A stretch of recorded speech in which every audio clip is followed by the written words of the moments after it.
Quelle est la guerre la plus longue du XVIIIe et pourquoi a-t-elle duré aussi longtemps? C'est une question d'Henriette.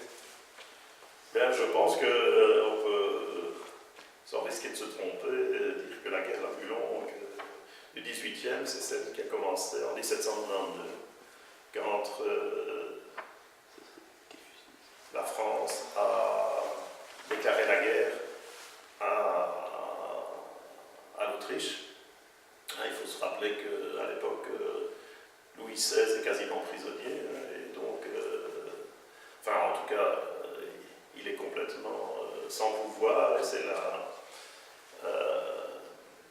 ce sont les conventionnels qui décident pour lui d'attaquer, là on l'appelle à l'époque le roi de Hongrie, donc en fait l'empereur d'Allemagne est souverain des possessions autrichiennes. Cette guerre qui commence ici à Tournai, en fait, dans les environs de Tournai, le 28 avril 1792, à Marquin très exactement, va durer en fait quasiment sans interruption jusqu'à 1815. Dans quelle mesure peut-on considérer le talent militaire de Maurice de Saxe par rapport à des personnages comme Souvorov ou Napoléon? Peut-on parler de génie militaire? Incontestablement, on peut parler de grands stratèges. Génie militaire, c'est beaucoup dire, parce que des génies militaires, il n'y en a pas eu tant que ça. Napoléon en était certainement un, mais c'est un très grand stratège à l'égal, par exemple, du duc de Marlborough, qui était un stratège, ou mieux, du prince de Savoie, pour parler des gens, des stratèges du XVIIIe siècle.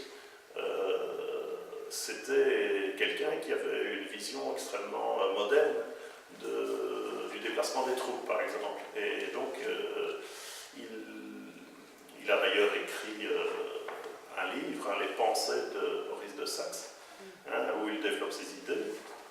Mais par exemple, il était partisan d'une artillerie beaucoup plus mobile que celle qu'utilisait l'armée française. Et à l'instar des troupes de Selle, des troupes suédoises, l'artillerie suédoise qu'il avait combattue lui-même, était pourvue de canons courts, du même calibre que les canons des adversaires, mais beaucoup plus courts. Et donc ces canons pouvaient être tractés, par exemple, par deux chevaux au lieu de nécessiter 4 chevaux.